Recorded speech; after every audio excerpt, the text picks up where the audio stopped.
Hey everyone, this podcast is part of Story Mode, the podcast network of Gamefully Unemployed. You can support us and gain access to other great exclusive podcasts at patreon.com/gamefullyunemployed. That's patreon.com/GAMEFULLY unemployed, which is spelled like it sounds.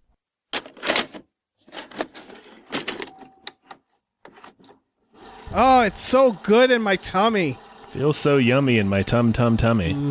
The Covenant. That's what the Covenant. I just sucked this goddamn thing down. Yeah, you did. Hey, everybody. Hi, everyone. My name is David Bell. And my name is different. It's Tom Ryman. Yeah, and as you might have already heard, we just watched The Covenant. The Covenant. Ooh. So, Yes. okay. Yeah. They're here. Who are they? Don't know much about him, but I intend to find out. Sarah, this is... Caleb Danvers. He's hot, huh? They are the descendants of a secret legacy. Come on, Caleb. It's not like it's gonna kill us. Yeah. Granted a world of untold power. Look at that. But their darkest secret What's that? Caleb's family history. If it were me, I'd be careful. was never meant to be shared. What is this covenant? Tell me the truth. Imagine having the ability to do anything you want, but the more you use the power, the more it weakens you. Hi, Tom. Oh, Hi, it's Dave. it's Thursday. It is. So this is from one of our patrons, specifically Lef. Yeah. Thank you, Lef, Thanks, for Lef. for saying, "Hey, watch The Covenant."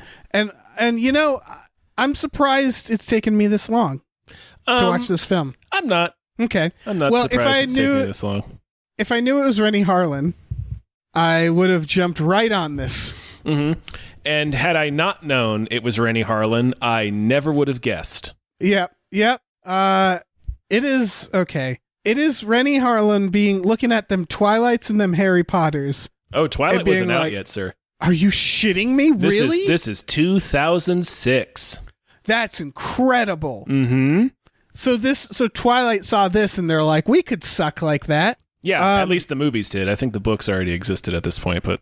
Okay, so these are based off books. That was going to be my first question. Oh, no, not this. I'm talking about the Twilight Oh, books. the Twilight books. Yeah. Was this based on anything? No, I think this was just farted out of somebody's brain hole. Oh my goodness. Oh, that makes me very happy. Okay, so this is a 2006 action horror thriller about a group of witch boys, Yep. special powered witch boys who are descendants of colonial witch families. That's correct. And they like to clown around and have witch boy fun. Yep, you would never. They're in college, but you would never guess based on the way everybody acts. They are not in college. They are in a preparatory high school. Really? Mm-hmm. Wow. I mean, they're all like 25, but they're yeah. supposed I to be in a just assumed they were in college. Like two of them are fucking John Carter and the Winter Soldier, and it's like you Yeah. guys are not in high school. All right. That's one of my biggest, I guess, criticisms of this film. Yeah. I don't have many, Tom. I don't have many. Do you not? Okay, that's fascinating.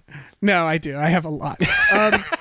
But I couldn't tell who any of these fucking short-haired honkies were. Even Sebastian Stan, it was like they designed them to look the same. Yeah, this is the worst time for any kind of media. It's the mid 2000s. Yes. It's the worst period for film. It's the worst period for music. It's the worst Correct. period for literature. It's just, this is a fucking black hole. And the Covenant is like the king of darkness. It's such a, my gosh. Yeah. It's the ruler of the realm. Yeah. I've never, I tend to be sympathetic towards witches. This was the first group that I wanted to burn at the stake. Like I was like, burn these fucking witches. They're just a gang of stupid, boring assholes. They're so not good at hiding that they're witches, first of all. Mm-hmm. They have like a witch fight in an alleyway while screaming about how they have powers. Yep. At the end, he repairs his windshield in front of firefighters. In front of a fire brigade. Like 3 trucks. Yeah. It's oh my God, Tom. This is an extremely bad film. It has a 4% on Rotten Tomatoes. Yes. And actually, like a 4 on Metacritic. Like it's incredibly low. I think people are going a little too hard on it for one reason is that the third act drags. Other than that, I was with it. I was like, what dumb shit's going to happen next? Okay. It was entertainingly bad is my point. I could enjoy the badness. I think it's bad in a fascinating way because it's clear. Yeah. It's not on the level of The Master of Disguise. It's not like something so terrible it's an artistic statement. No, this is more like hilariously mediocre. I think it's worse than mediocre. This movie is they clearly spent a lot of time thinking about the mythology of witches and the rules of magic, not necessarily how magic is used. They play it pretty fast and loose, and it just turns into throwing a bunch of translucent dodgeballs at each other. Yeah, I have a lot of questions about like the ascension. Yeah. But and, like what it means, what any of it means. They decided to take like okay mythology, like they did more work than these movies usually do in establishing the universe of these witches. They decided to tell the most boring possible story with all of this information, and all this movie is these 4 high school students just lazily wandering from scene to scene in which not much happens. We get little brief glimpses of magic here and there, and then a fight in a barn at the end. And that's it. That's good all that barn happens. Fight. That is all that happens. There is one casualty in this film, and it's a character we don't know who dies off screen in the very beginning. Yes. It's just I cannot stress enough how boring this movie is. Like the acting is across the board terrible. Nobody it's so emotes. Bad. Not a single character matters. Did you notice that? Like the only characters that matter are the main character and the bad guy. All the other characters don't have only really one of them has personality, and that's like the blonde dude who they think might be the bad guy initially. But everybody else is just a complete blank slate that doesn't do anything. Well, again, I couldn't tell them apart. There's even the one with long hair, Taylor Kitsch. Yeah, John Carter. Yeah. That's John Carter, which like even though he had long hair, I still lost track of what he was. And yeah, it's for the reason you're saying is that ultimately none of them mattered. None of them mattered. So I was like, who are all these people and why does it matter? None of them do anything to affect the plot except for the main character and the bad guy. That's it. Yeah, and a lot of them are just like they use magic to check out a woman's fucking rear end. Yeah, they blow up a woman's skirt in a bar. Yeah, and it was like, wow, what assholes. Also, the line before they do that, they bet on what kind of underwear she has, and I wrote down the line. I'm glad you did. Somebody says like blue cotton. Yeah, one of them was like, satin. And then the guy slaps down his money. He goes, that girl hasn't worn panties since she was 12. Yep. And it's like, fucking gross, right, dude. It's John Carter that does it. Yeah. So, John Carter, who's I wrote down like, wait, are these the villains? At one point, I thought there was like 10 people with magic because again, they're all so white, right? And they all were like in this scene. I was like, surely these guys can't be the good guys, right? Right, because he says that girl hasn't worn panties since she was 12. Since she was 12. Fucking like, what? Dude. What are you saying? It was so fucking weird. And then he wins the bet. He wins the bet and does like a version of the Antonio Banderas knuckle bite meme. Yeah. There's a scene in this where I forget who, again, for reasons, assaults a naked man in a locker room, and then his friends are like, oh, right. And he says, anyone down for some foosball? That's an incredible sequence. That's actually Winter Soldier that does it. Oh my goodness. Like they're warming up to him and they don't know he's a magic boy yet. And it's like this dude who's like, I don't know, supposed to be the bully, but he's not any worse than any of them are. Yeah, here's the other thing is, did you realize that he was like the quote unquote new kid? Because I hadn't. I thought they had just known him for a while. No, it's clear he's kind of new. Like at the party in the beginning, I'm going to drop a huge bit of knowledge on you about this party in a second. Okay. But at the party in the beginning, like he's catching a ride with their girlfriends, and they don't know who he is, and he's just like, "Hey, I'm Chase. I'm new." Oh, and then they meet him at the bar, and they play foosball, and they seem to enjoy his company. Yeah, because again, it's like these things happen so fast, right? And there's like so little things attached to them. There are two really funny actors in this, or it's funny to me that they're in this movie, and you'd blank and you'd never see them. So we're starting at the teen sex fire beach party, where when it's broken up, the entire police force gets involved. Yeah, which I thought was very funny. Mm-hmm. The entire police force of Salem, like detectives are there. It's Gloucester, but yeah.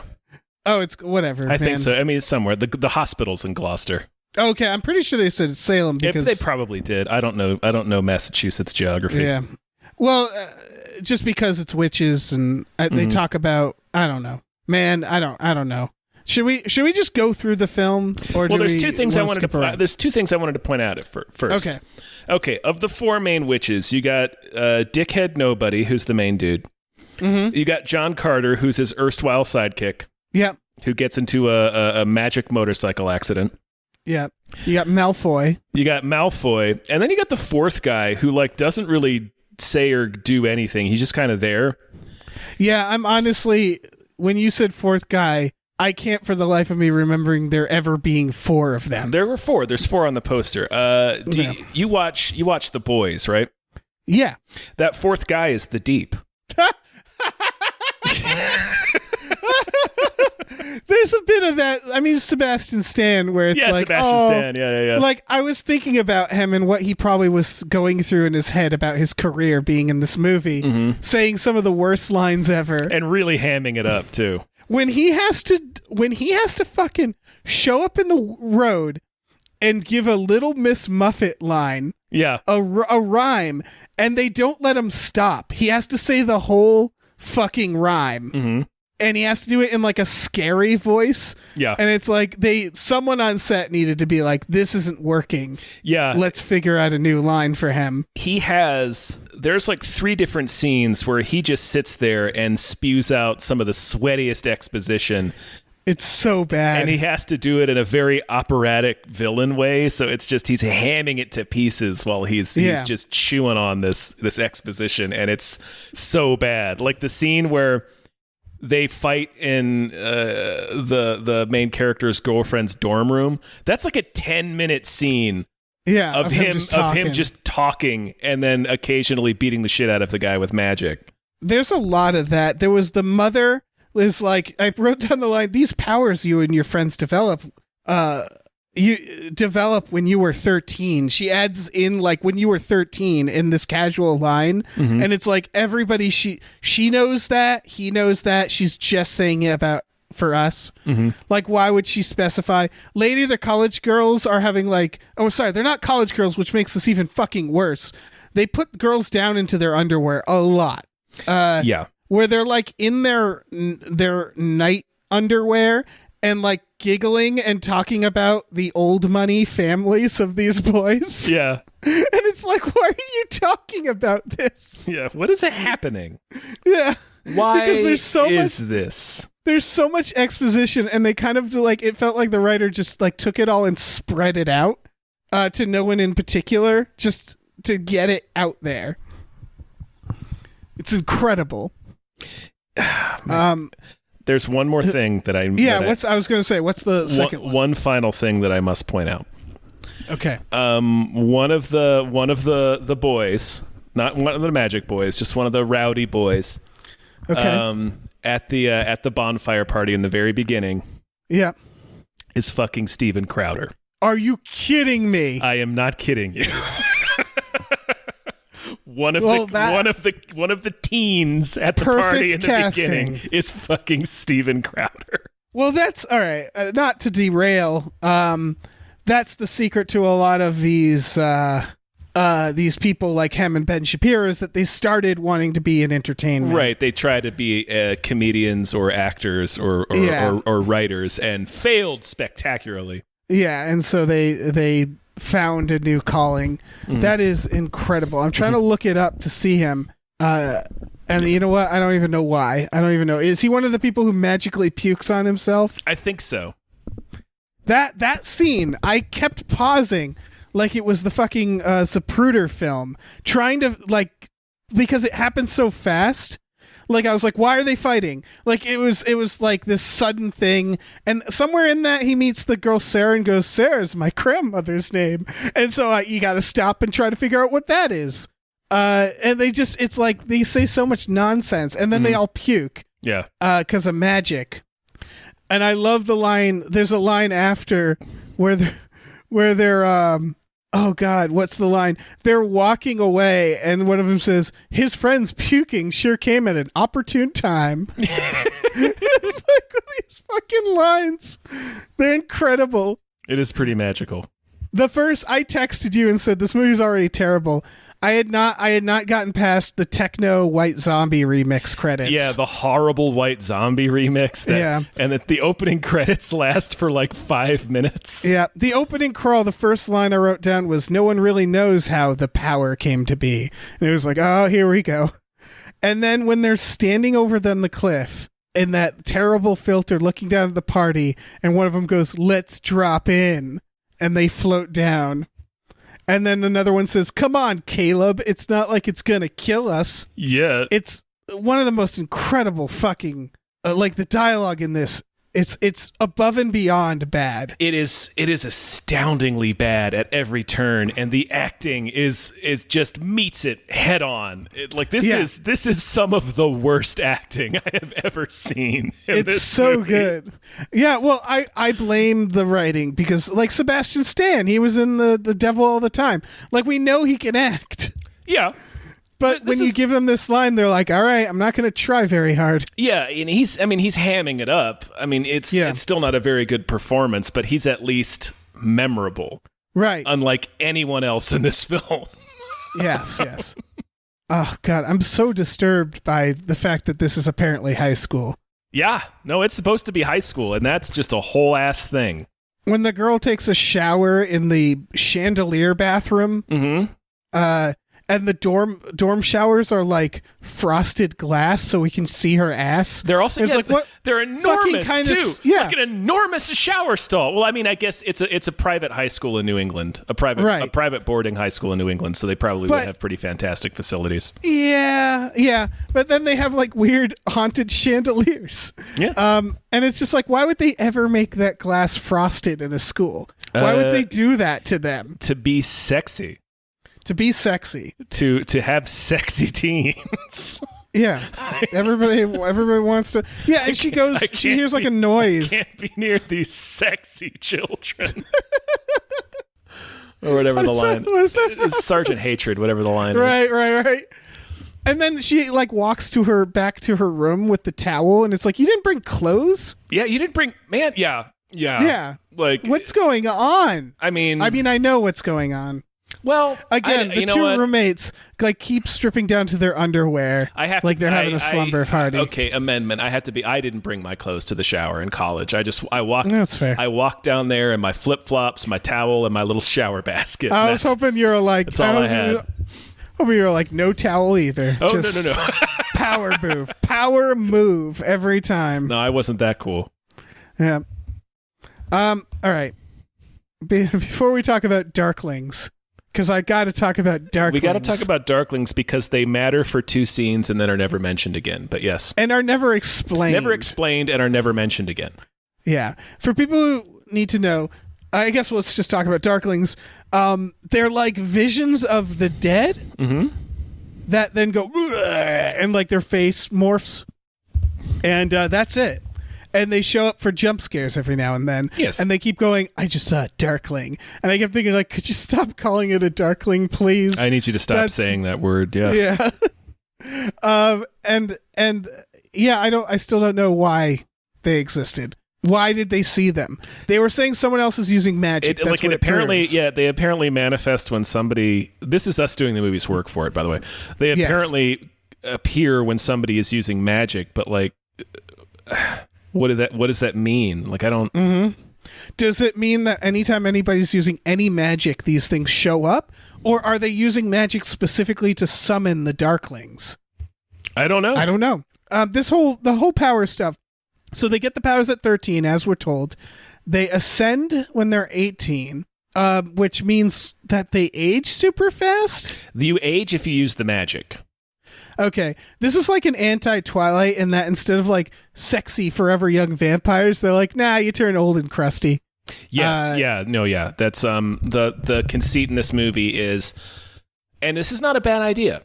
The more you use magic, the more addicted to using magic you become, and the more you use it, the more it rots you, basically. Right. They talk about we're users, like the way you would. Yeah. You know. Yeah. I mean, it's a drug user, or perhaps it's a Tron reference. I don't know. It could be a Tron reference.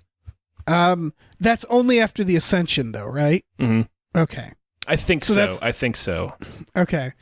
There's also like so a father can gift their power to their kids, so their kids can have double power. Am I correct? I think anyone can gift you. Any other witch boy can gift you their power. It's like a Steam game. Mm-hmm. Like you can do that. But you'll die if you do that. Okay. Got it. And then also the amount of power it takes to do things seemed wildly inconsistent. Because at the very beginning, it is not clear. Yeah.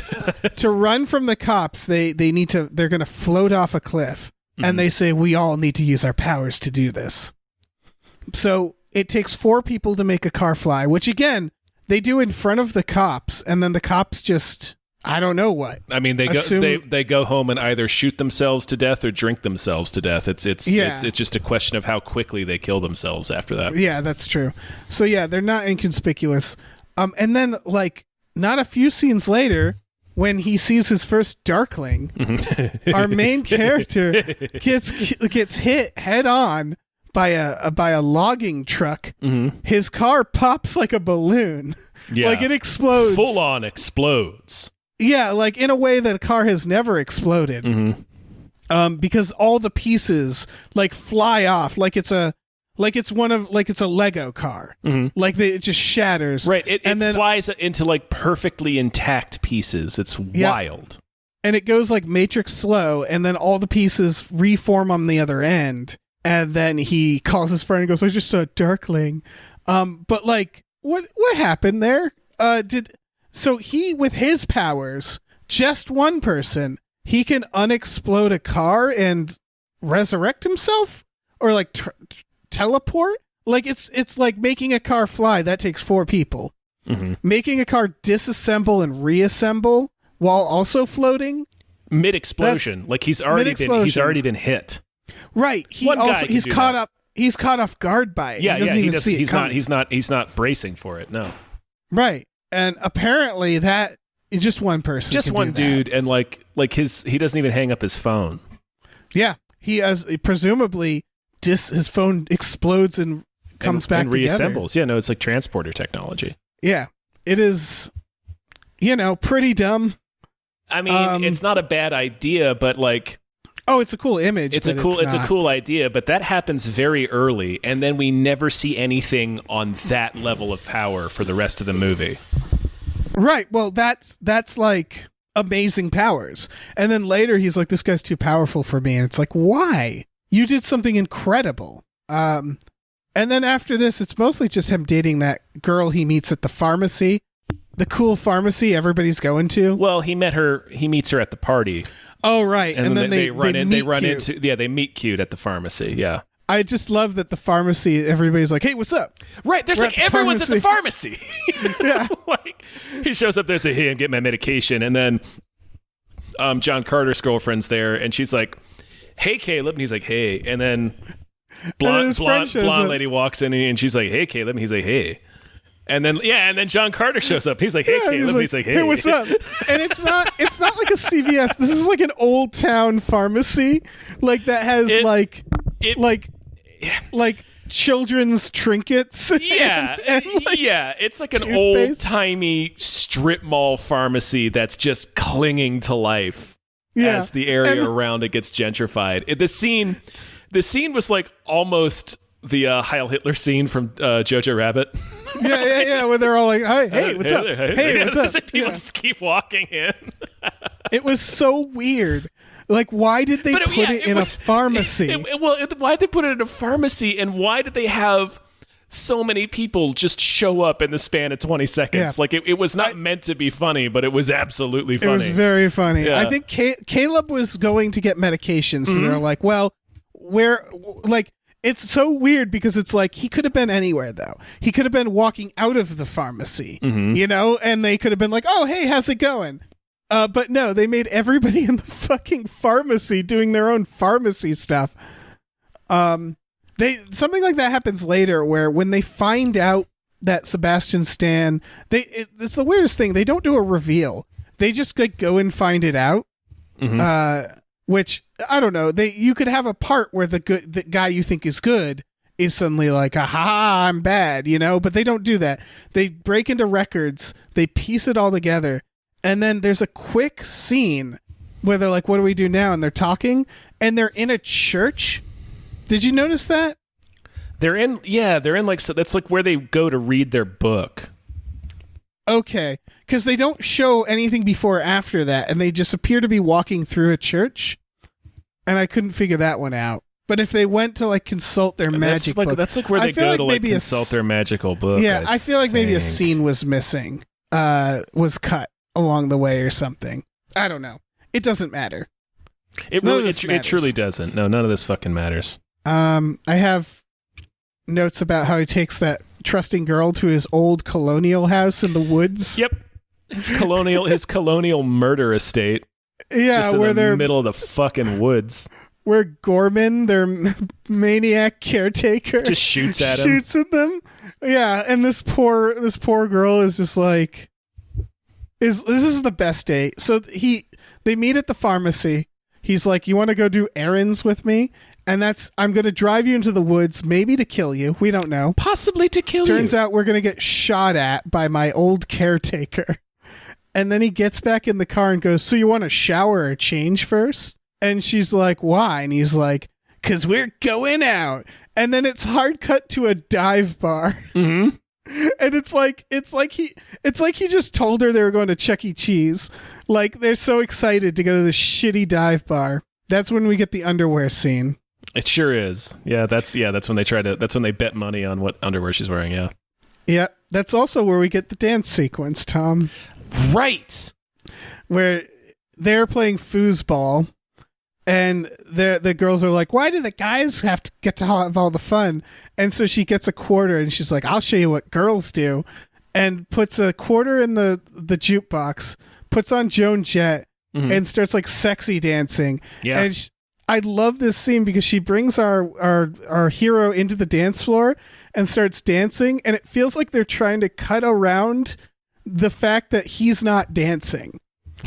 Do you know, he's just standing there. I didn't notice that. He kind of did, like he kind of puts up his arms a couple times, but for most of that sequence, he never moves. That is incredible. He's just standing there like a goon, just like like watching her dance.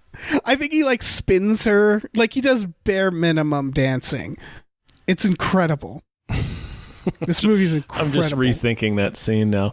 Okay, yeah. There's another thing. I texted you about this too. In that bar scene, when they come back inside, I think it's when they come back inside. It's either after they have the witch fight. After they have the witch fight, I'm pretty sure it's when they come back inside after the witch fight. But it might be during the dance sequence. But anyway, there is an extremely old man right in front of the bar with a mustache and glasses, just joyously dancing his little heart out, surrounded by all these high school, college students. I gotta see that. I gotta rewatch that. My God, this movie is like it's like a David Lynch or Aronofsky film where you got to rewatch it to catch all the subtleties.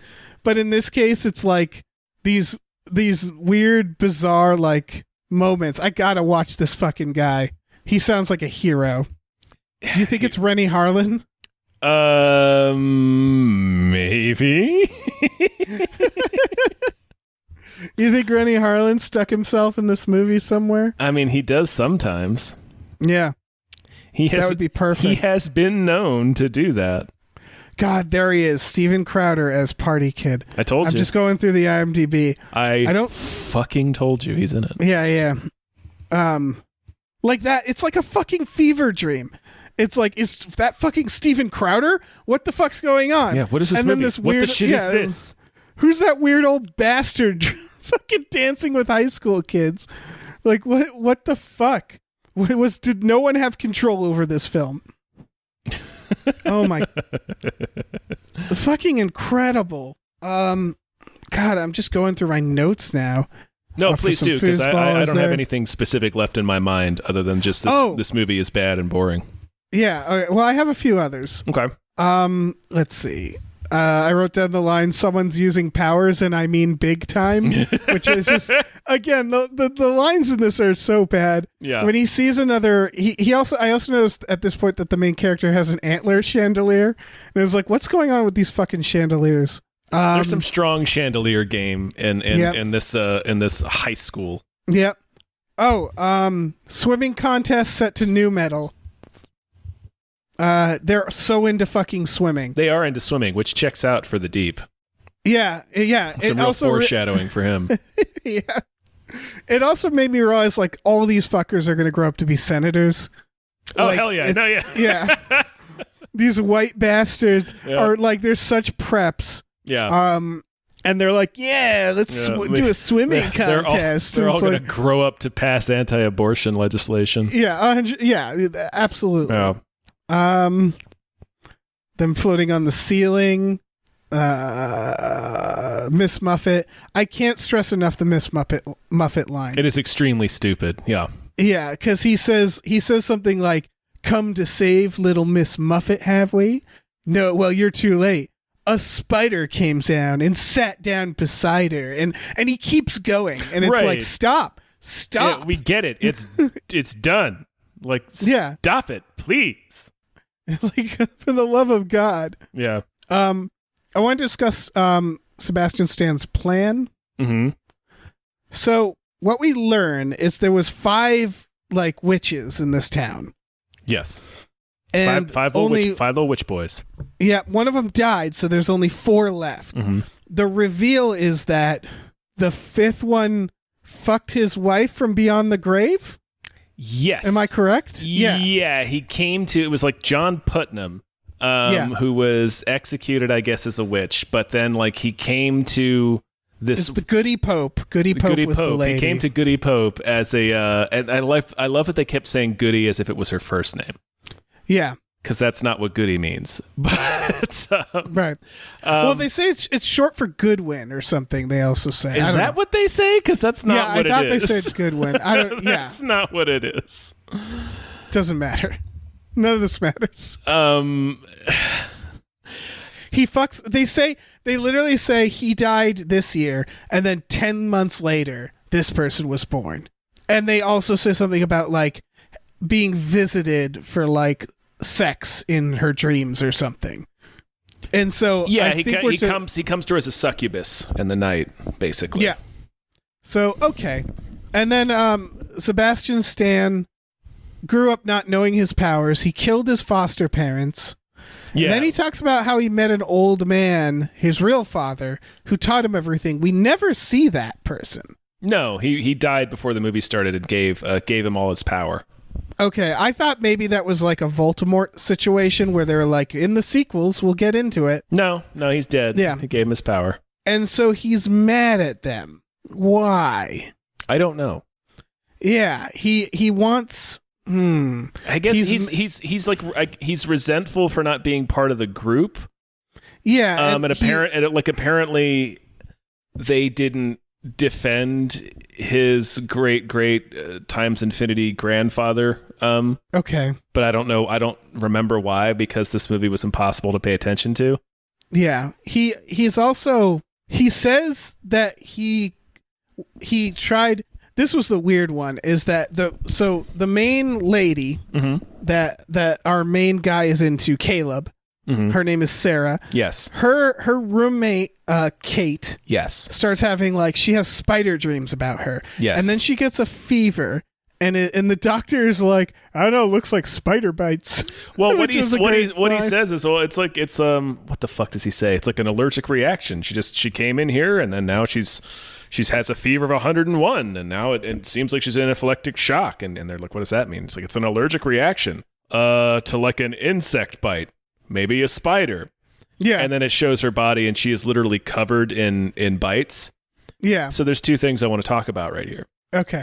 Because the doctor is like, well, she was admitted for because she was feeling ill, and then all of a sudden she registered a temperature of 101, and now we think she's in shock.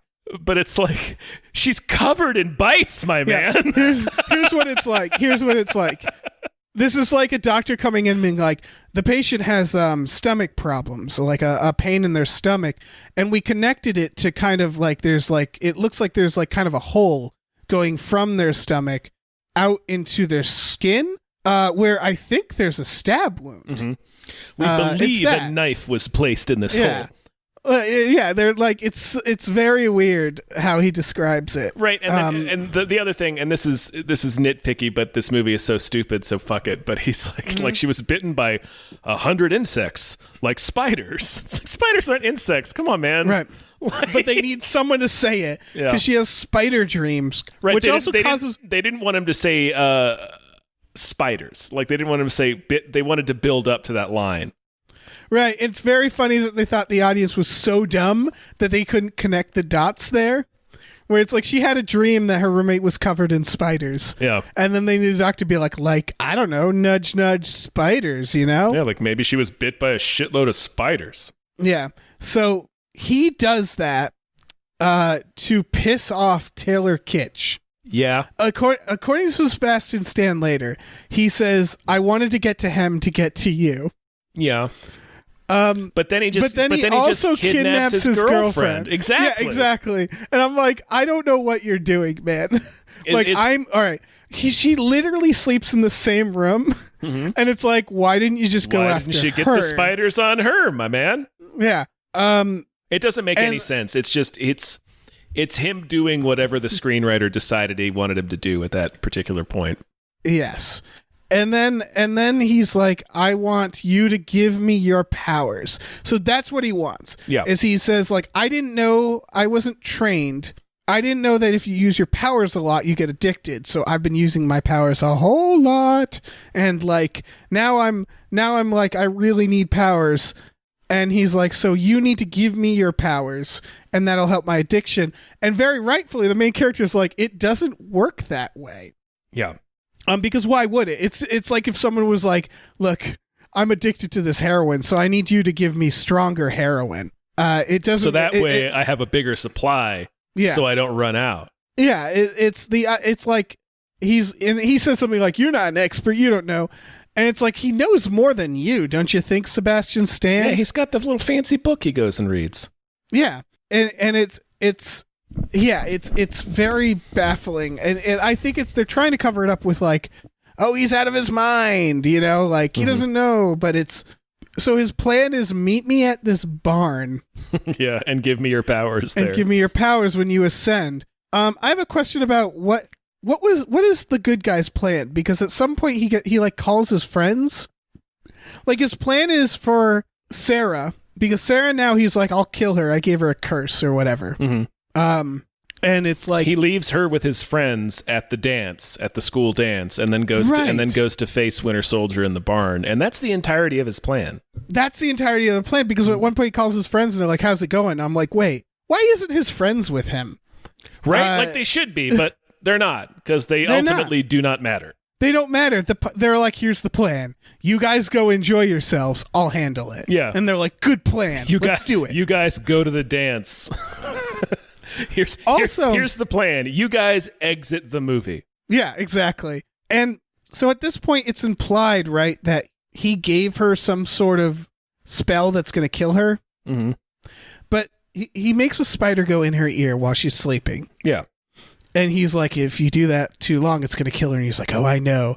And then he's like, I want you to come to this barn, give me the powers, or I'll kill her.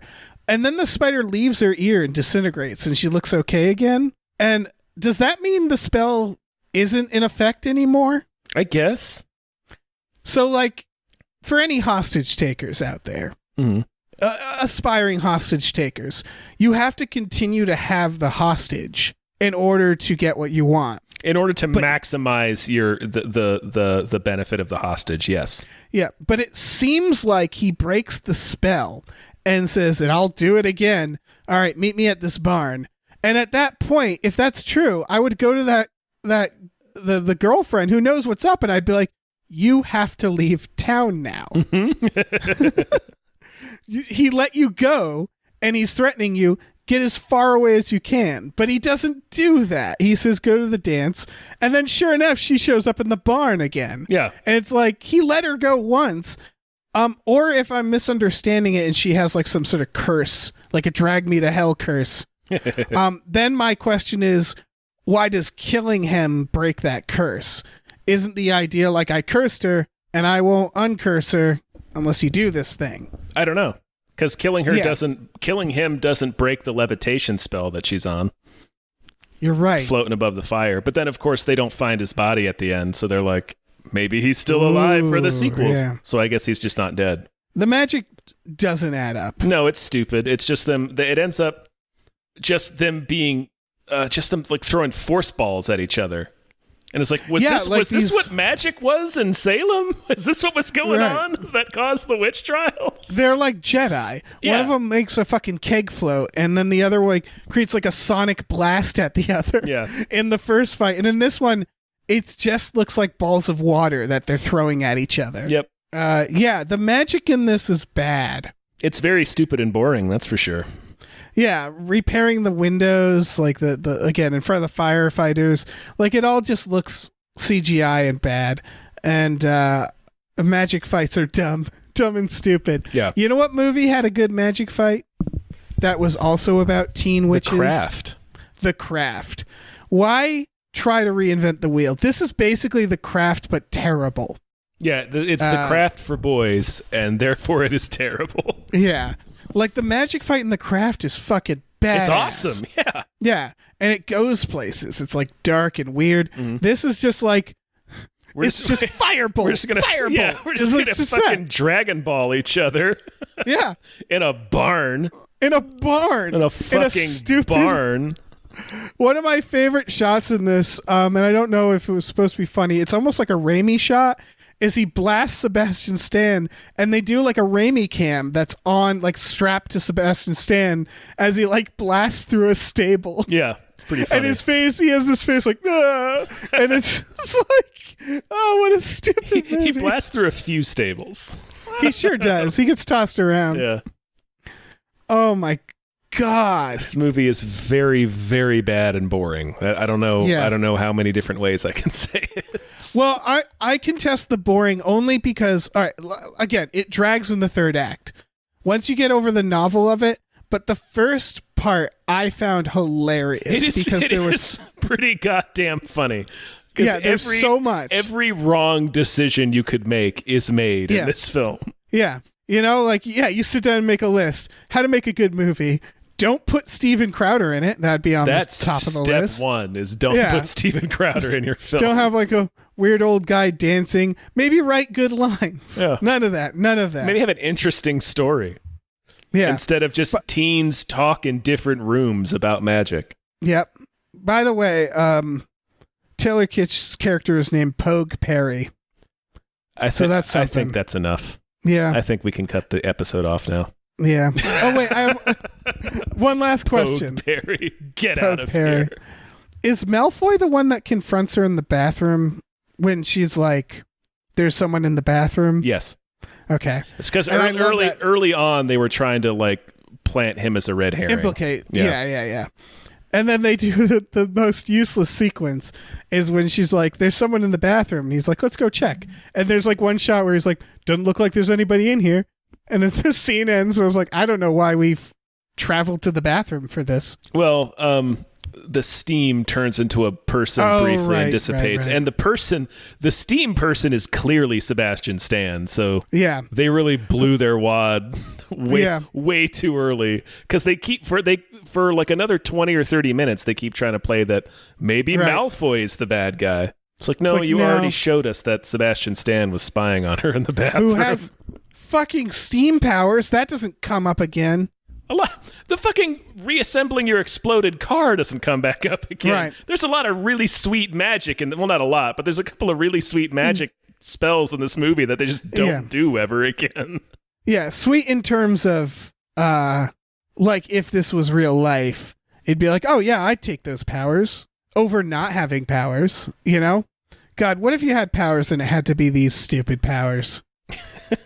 The water ball powers? I'd be water so ball bummed. powers. I'd be so I'd be bummed. like, yeah. I'd be like, no, thank you. I resign from here. I will gift those powers. And they're like, it means you die. And I'm like, I welcome it. It's great. I don't want to live in this world. Embrace it. Yeah, I don't have anything else. No, I'm done. Malfoy's name is Reed Garwin. Of course it is. Yep. Yeah, why wouldn't it be? They all have fucking asshole names. Yep. Caleb Danvers, which I assume is named after, a Danver Asylum. I don't know. I assume that's like they're all old New England names. Mm-hmm. I don't know why I'm thinking about this. Hey, folks. Hey, thanks guys. for listening. Thank you all for listening to this podcast. Yeah. Thank you to Lef for doing this. I wish there were 5 more of these movies. I'm not going to lie. If you guys are interested, you should check out our Patreon at patreon.com/gamefullyunemployed. We have exclusive podcasts there, like Tom and Jeff Watch Batman and Fox Mulder is a Maniac. For our $10 tier, you can watch movies with us every Friday night. Who knows? Maybe we'll put on The Covenant. We might watch The Covenant. I mean, it's on the table now. It is definitely on the table. It is firmly on the table. We also have watch out. We also have a store, tpublic.com/store/gamefullyunemployed, where you can get t-shirts, masks, mugs, stickers, posters, all kinds of things. Check that thing out, or don't. I don't care what you do. Go watch The Covenant.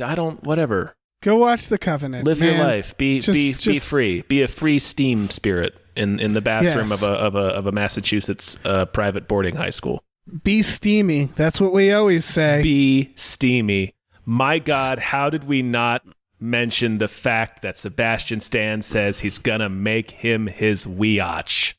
Oh my God! That just burst back into my brain. I'm gonna make you my Weotch. I'm gonna make you my Weotch. It was like Rennie Harlan hated him, and it was like, I'm gonna give you all the worst lines ever.